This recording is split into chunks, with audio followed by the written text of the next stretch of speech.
Parent tech is a burgeoning, relevant, and quite possibly the most viable industry to date, one that took center stage during the pandemic when billions of families the world over were scrambling for resources to take care of and educate their children at home while pursuing their careers, pivoting to remote work, or trying to make ends meet after being furloughed, losing their jobs, or joining the Great Resignation.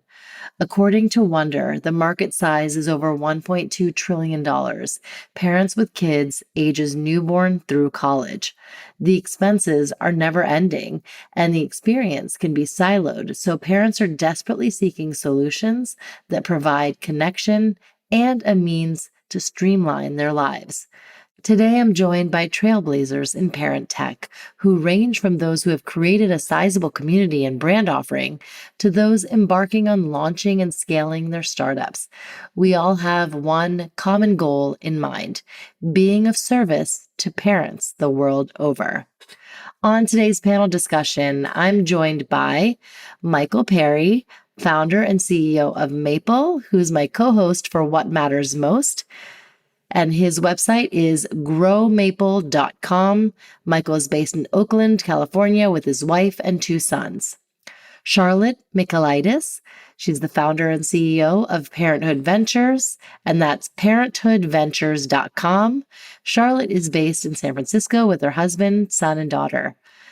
Sujal Shah, founder and CEO of Playground Parent, and that website is theplaygroundparent.com. Sujal is based in Brooklyn with his wife and two sons. Sehreen Noor, she is the co-founder and CEO of Sleuth, and that website is HelloSleuth, SLEUTH.com. Sehreen is based in New York City with her husband and two daughters. And you all know me, I'm your host, Kanika Chadda Gupta. I'm the founder and host of That's Total Mom Sense and the spinoff series, What Matters Most with Maple, and I'm part of the founding team of The Playground Parent. You can follow me at that'stotalmomsense.com. I'm based in New Jersey with my husband, twin son and daughter, and younger son. Welcome to the show, everyone. I'm so grateful to have you all on this panel today. I made sure to include your families and number of children in your intro because I think the equalizer for us here today is that we're not only parents, but it's because we're parents that we've completely changed our career path. I would love for Michael to start. He's my co-host of this segment, What Matters Most with Maple. And just tell us about your parenting journey in a nutshell, because that definitely informed where you are today. Yeah, my parenting journey in a nutshell has been somewhat of a magical one. My wife and I started to try to build a family in 2017 and quickly found out that we were not going to be able to naturally conceive children. And that sent us down a path of deeply getting involved with the IVF community. Super thrilled that science has worked its magic, and we now have a 3.5-year-old son, Leander, and a just over 1-year-old son, Solomon. When we were building our family, I was working at Shopify, focusing on trying to help entrepreneurs. And in the process of having sons and becoming a dad, realized how similar life as an entrepreneur is to that of a parent, and thought that if we could build technology to help people run their business, then we should be focusing on building technology to help people run their household. My path of becoming a dad and an entrepreneur for families. Amazing. Charlotte, what about you? I'm a mom of two, and you can really trace back everything I'm doing at Parenthood Ventures to becoming a parent in the heart of San Francisco, thinking, okay, I'm surrounded by everyone I know as a founder, an investor, worked at an accelerator. I'm in the epicenter of innovation. And then I, was looking around essentially at all my fellow new parents as I was going to some classes and doing the things and meeting people at the playground and thinking, gosh, people here, we're drowning with things that are universal experiences, things that could be solved by the right drip feed of information or some cool gadget or tool or service. And yet, as I looked at the options I saw available, it felt like there were a generation of tech behind what I was finding in all the other parts of my life, whether it be financial services or, I mean, goodness knows how many different scooter services were on the streets of San Francisco. And I was just sort of taken aback increasingly that, I started making this ideas list that grew hilariously long.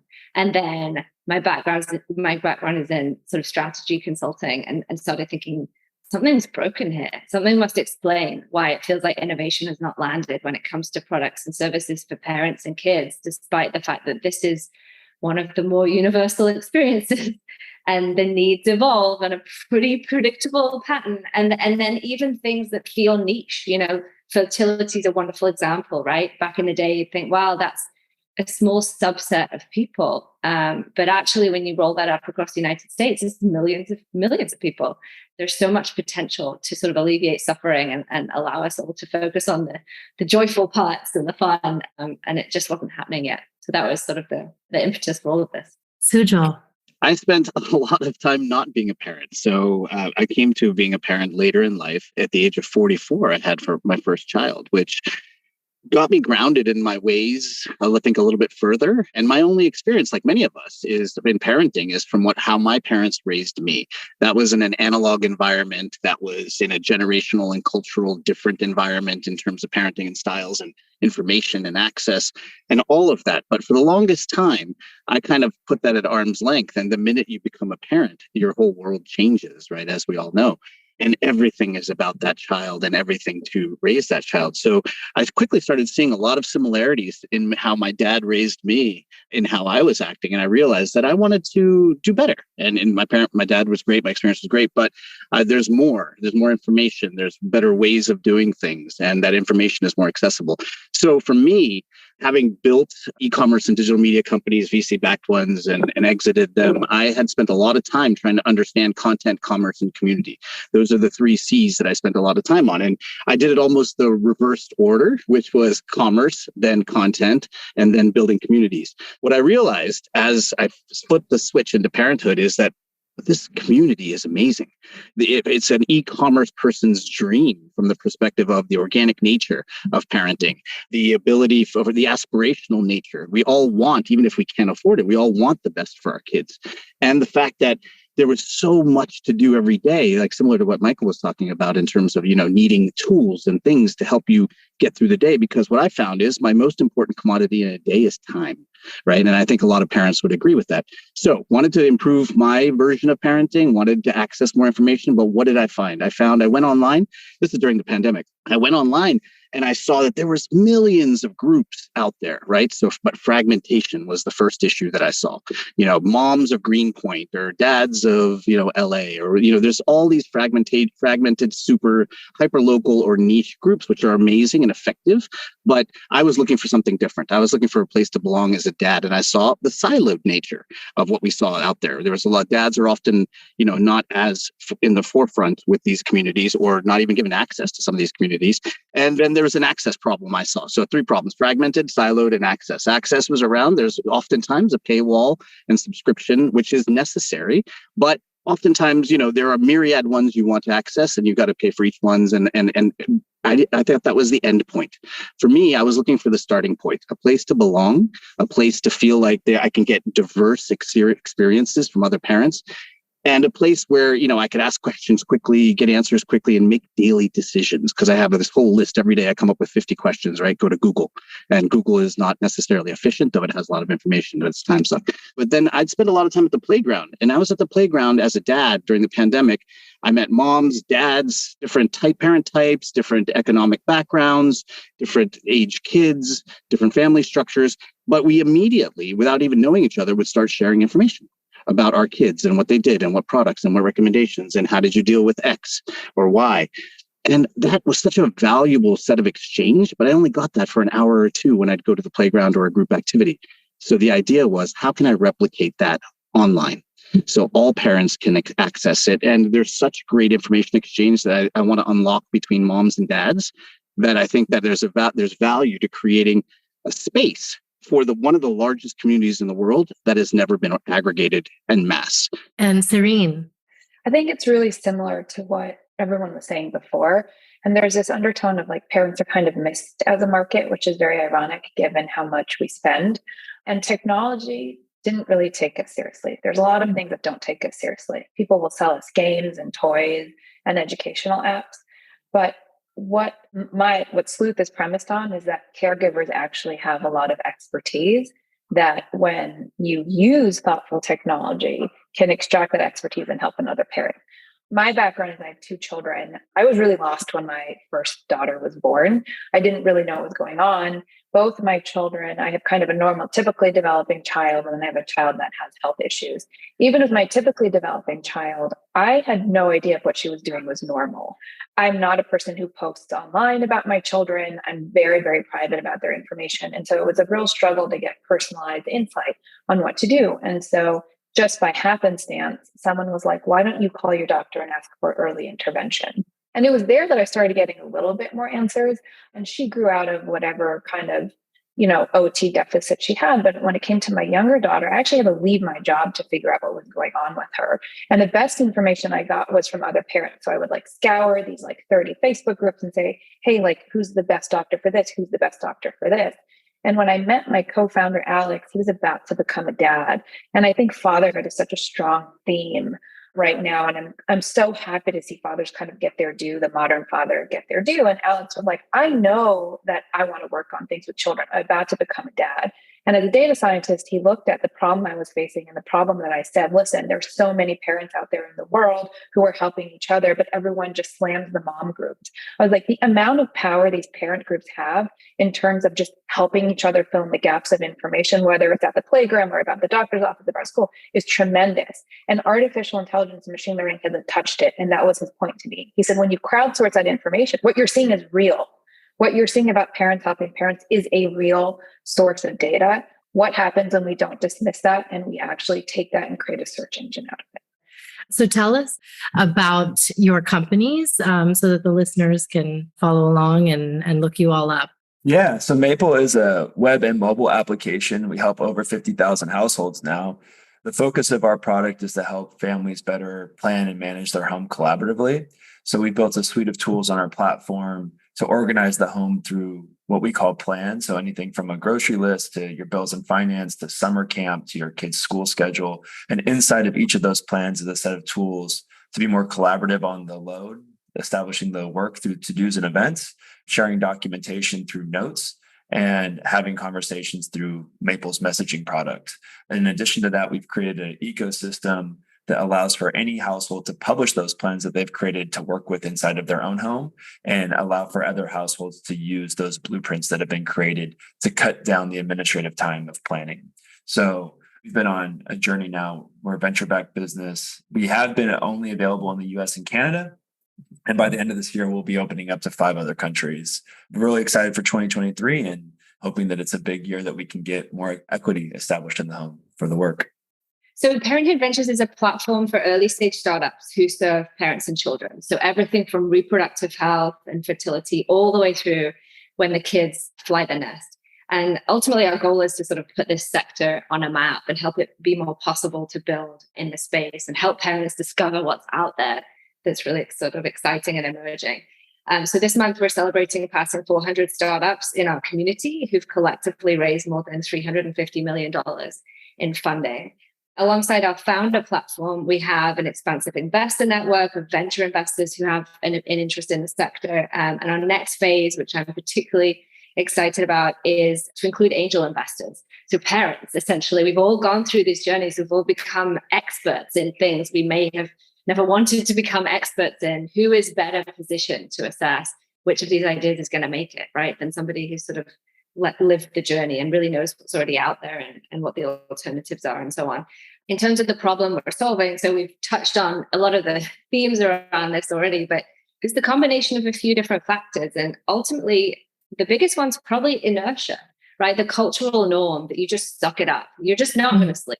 You're just going to be up all night Googling what on earth is wrong, or is there even anything wrong, or is this normal? What does normal look like for a 3-month-old? We're not born with that knowledge, and it's sort of every stage of parenthood brings its own particular sort of nuances that we've suddenly got to become experts in all at once, right? And it's compounded in the US by lack of parental leave, right? And high asymmetry in parental leave between people working at certain companies and then, the typical sort of 2 weeks at best that you might get in or nothing with other employers, and a highly mobile population. The US, more than any other country in the world, people, migrate across to New York, San Francisco, wherever, in their post-college years, which places them at this distance, right, from the historical support structures one might have had from grandmas and aunts and other folks in the neighborhood and so on.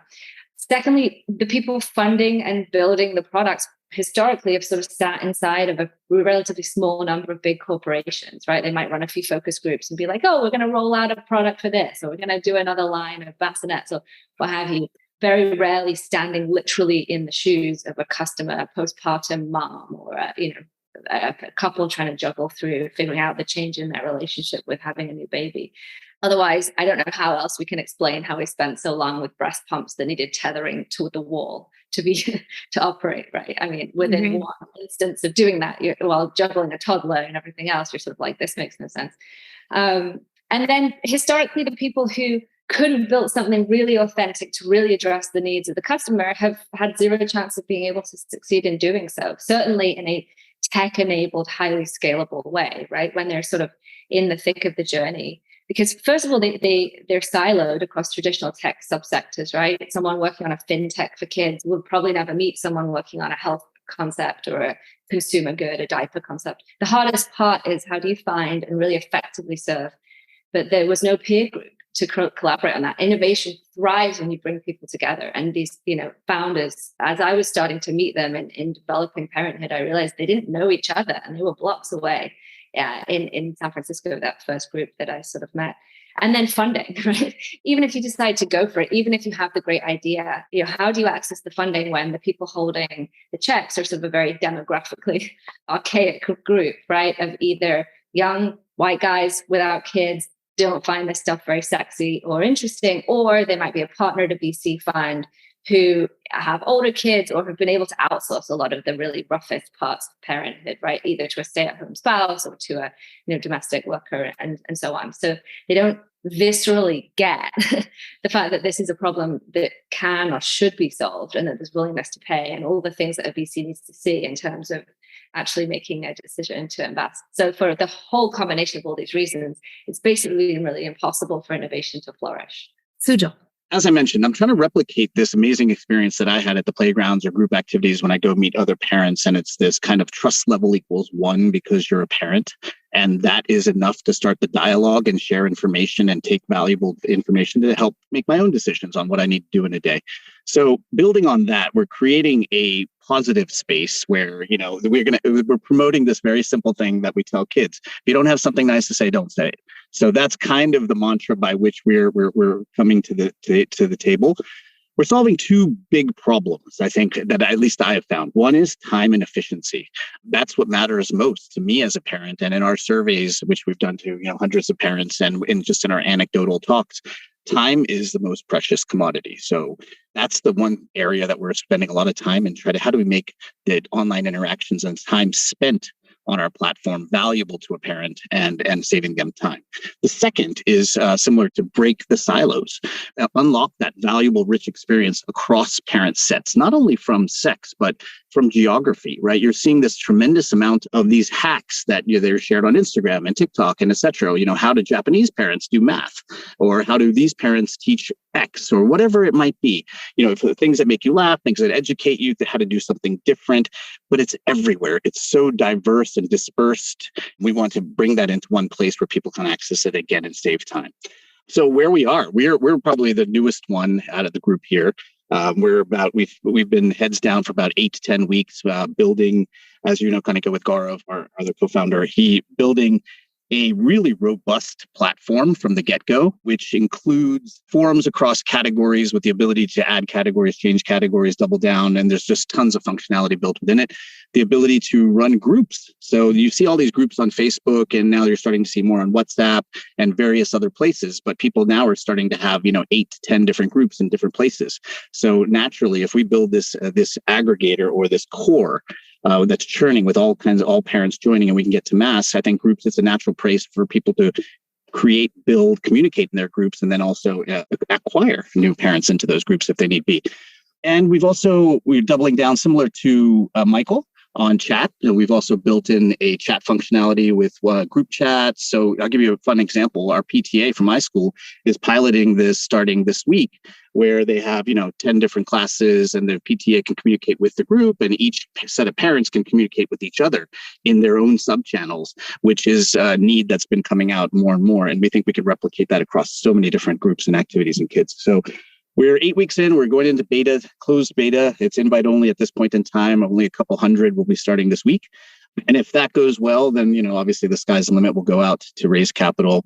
But the ultimate goal here is that we see this as, if we do this right, and there is uptake, that we see this as almost a hub to the many spokes that are being built in this industry, and also potentially mission control, almost like the super app that parent can go to, check in, get all the things they need to get, ask the questions they need to, and acquire or join the groups or access the groups that they're in, or apps.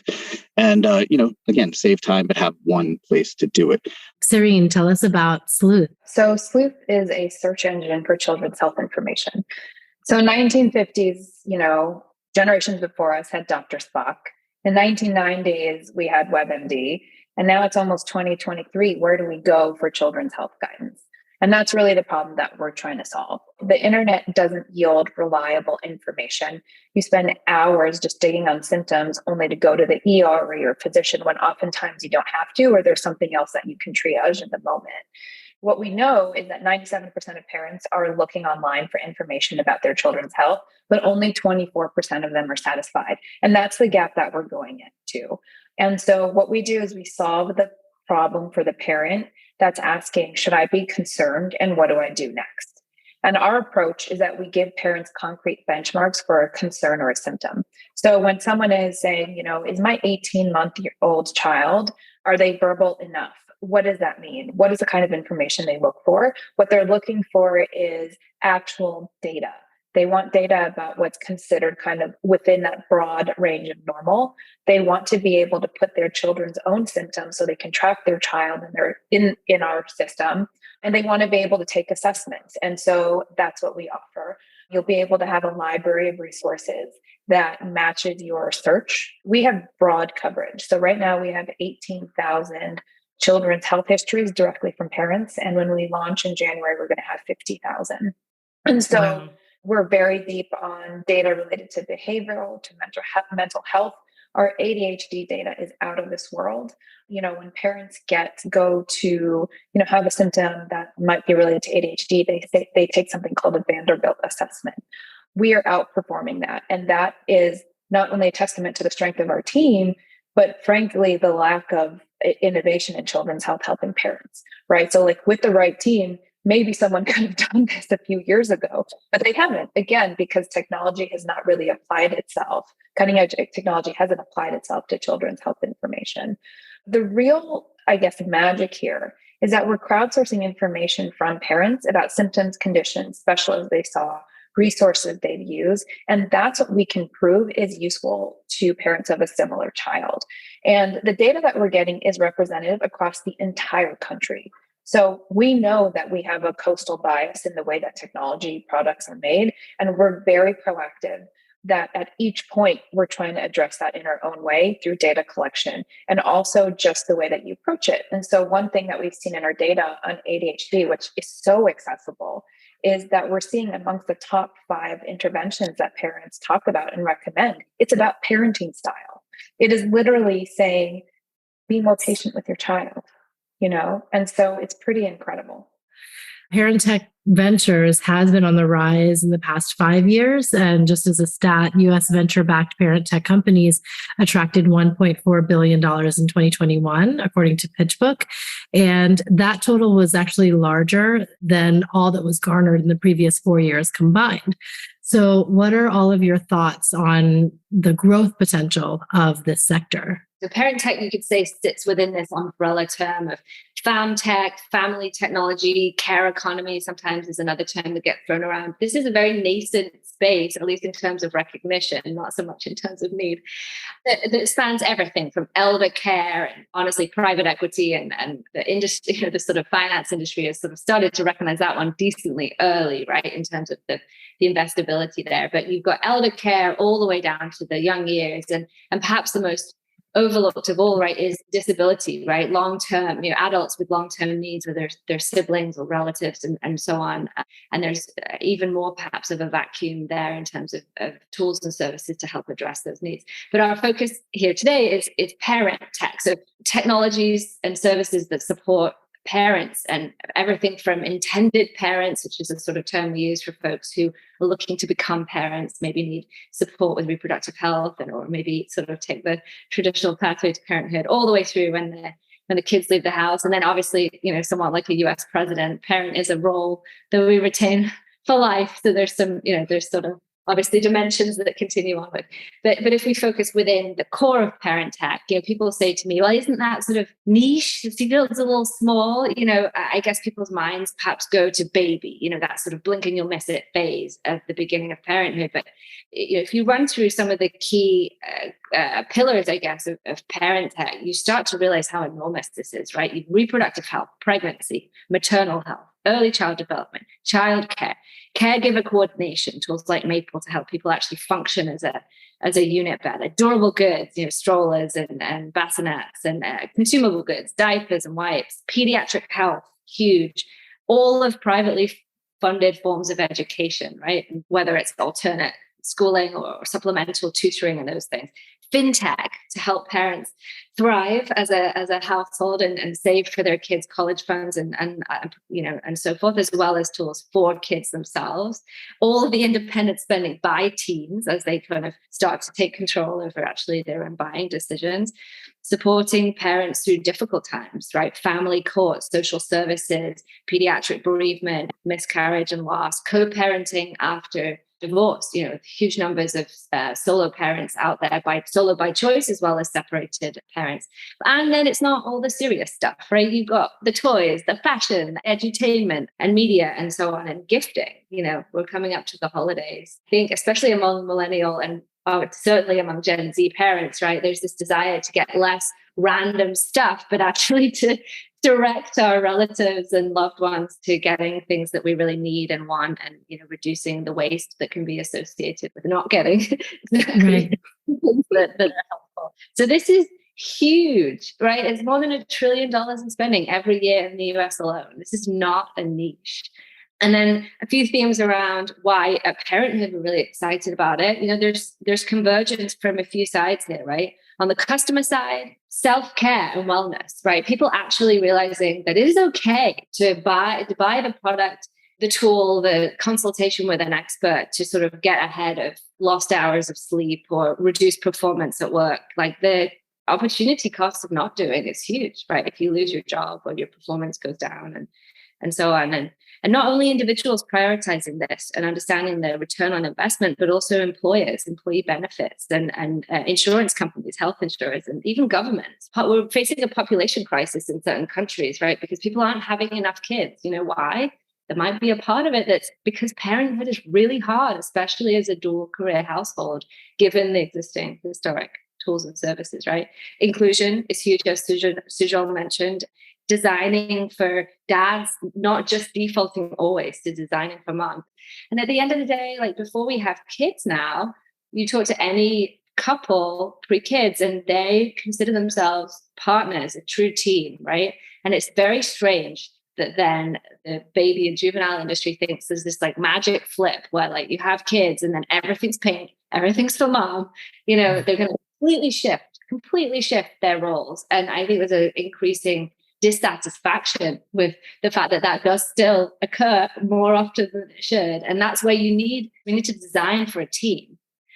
On the founder side, the people building it, look around this room, right? Founders are building to address something they viscerally, they've suffered through personally, and you get a passion that you don't get in other sectors.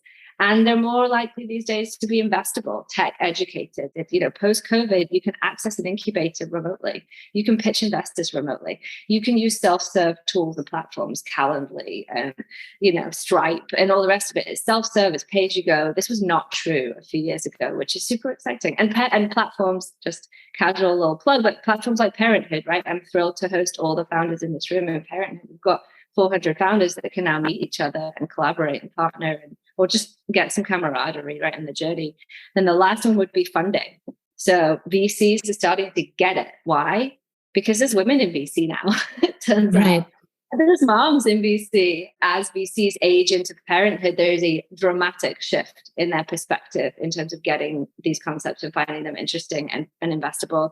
It's not just moms, right? In our investor network, we have a lot of VC dads. Again, some of whom I met before they became dads, and then they became dads, and they were like, oh, well, because they're also, again, part of this paradigm shift in parenthood. They're way more hands-on with their kids than maybe their boss, the more senior folks in the VC fund ever were.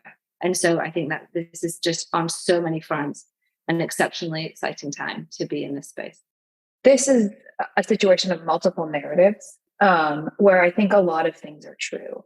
And so my investor experience is that actually it's the white male investors who are most interested in us. So our cap table in the beginning were those, honestly, they were dads. The first check-in was a dad who completely understood what we were building in a way that I wish every investor understood what we were building. And I don't know if it's because he had spent time in the NICU or what it was, but he just got it immediately. Same thing happened.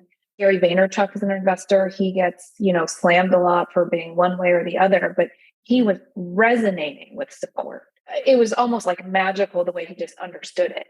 Female investors traditionally have been a little bit harder for us. And my take on that is that we're early. So early stage is so high risk. And when you have someone saying, hey, I'm using AI to build this search engine based on parents' expertise, it's like, that sounds awesome. Please come to me in a couple months.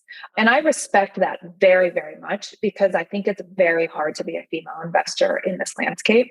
And then we've had people who have really personal attachments to it come in as angels. And so, I don't think pediatric health is early. I think we're on time now. I think 2 years ago, before COVID, it was early. And then as predicted, if you're a parent, you saw this coming, children having a mental health crisis. I remember New York Times article that were like, children will be fine. They're so resilient. You know what? They're resilient when they have support. And guess what they didn't have for the past 2 years?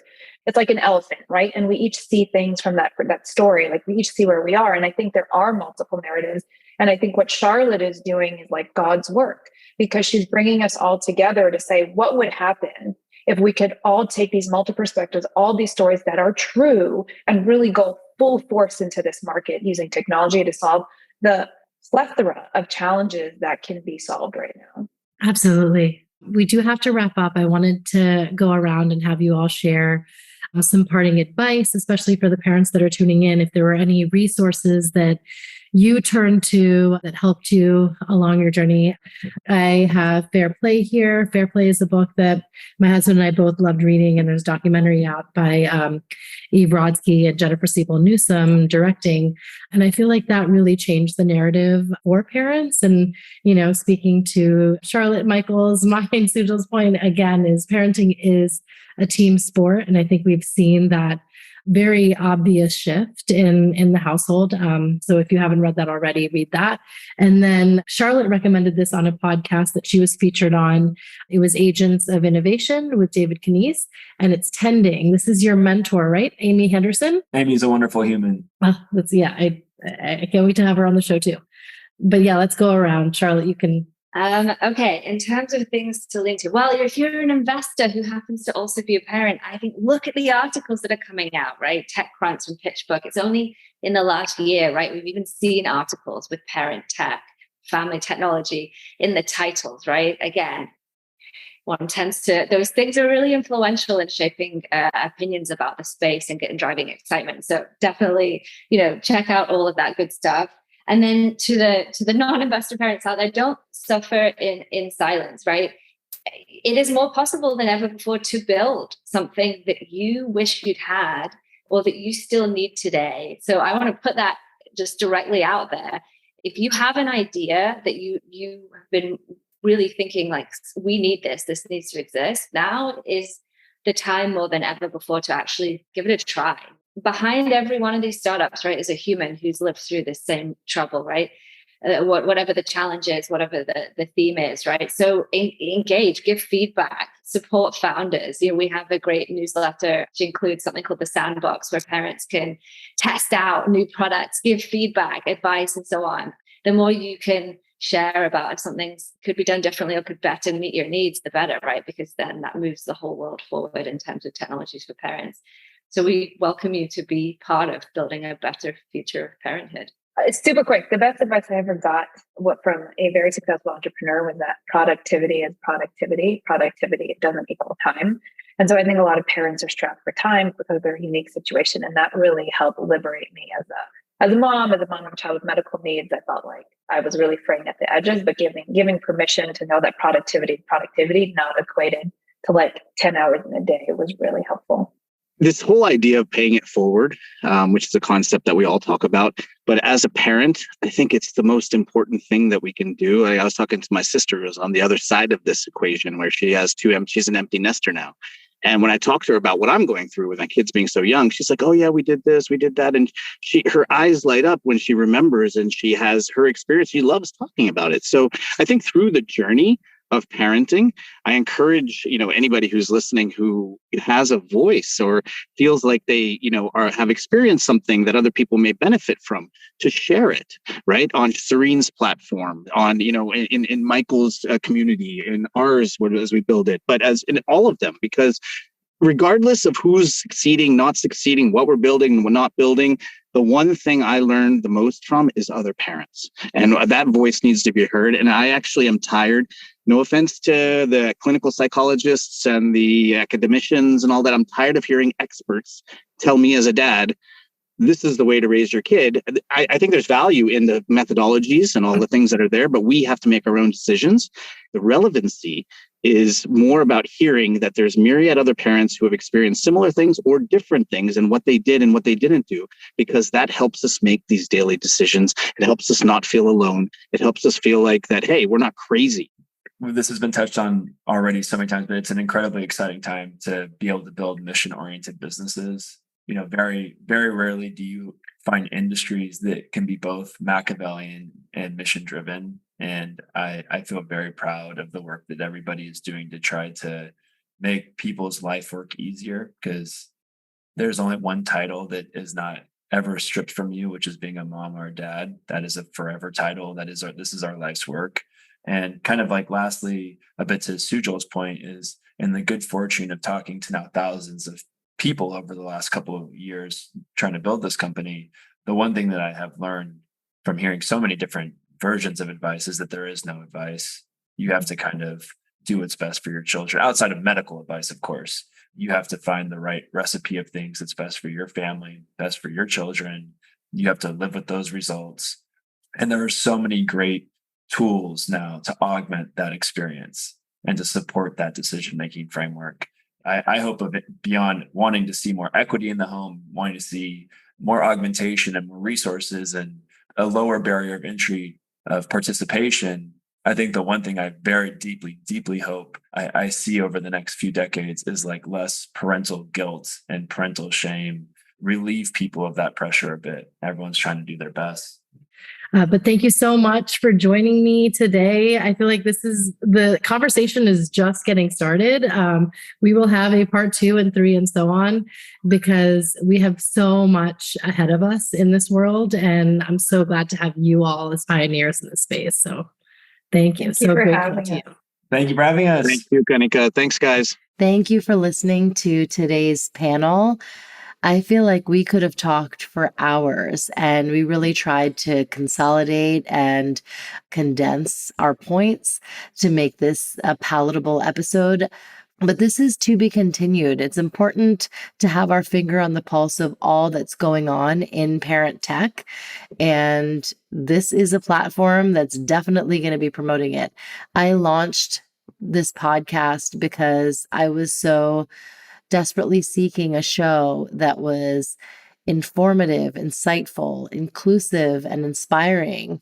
And this panel is indicative of exactly that. We had two dad founders join us, and dads definitely have a more siloed experience in this space because it's more mom communities and mom founders that we see in the playing field. And so I'm so glad we got to hear their perspective and their journey. And I think just the diversity of the panelists and their work was really great to see. You know, whether we're people of color or are in a specific realm within parenting, be it health, medical health, wellness, venture capital, household management, data driven stats, an aggregator, a search portal. We really covered it all. If you have any questions or follow ups, I want to keep the conversation going. So follow all of the panelists. It was Sujal Shah, Sehreen Noor Ali, Michael Perry, and Charlotte Michailidis, and me, Kanika Chadda Gupta, on Instagram, and tag us and write your questions. What is most challenging for you as a parent? What problem are you looking to solve? And maybe there's, a tool or a solution that we are working on, or we'll definitely have a connection to help you navigate that. So it's a very small, growing community, but to think all the players are so intently working on simplifying our lives as parents. And so there are solutions out there, whatever it is you're looking for. You can watch highlights of this episode on my website, that's totalmomsense.com, and on my Instagram at Kanika Chadda Gupta. And if you enjoyed it, slide into my DMs or email me at thatstotalmomsense@gmail.com. I write to every email, and, my team looks them over too. We love hearing your feedback and your ideas and suggestions. So keep the messages coming. If you haven't already, subscribe to the podcast and leave a review. I made this easy for you. You can visit thatstotalmomsense.com/iTunes, and you'll be directed to my Apple Podcasts page where you can subscribe and rate and review. And I also have a guide on my website if you need help leaving a review. So you can search for that there. Remember, always trust your mom sense and dad sense. Essentially, that intuitive superpower that we have when it comes to our purpose and, of course, our kids. Stay strong, super parents. I'll see you next time.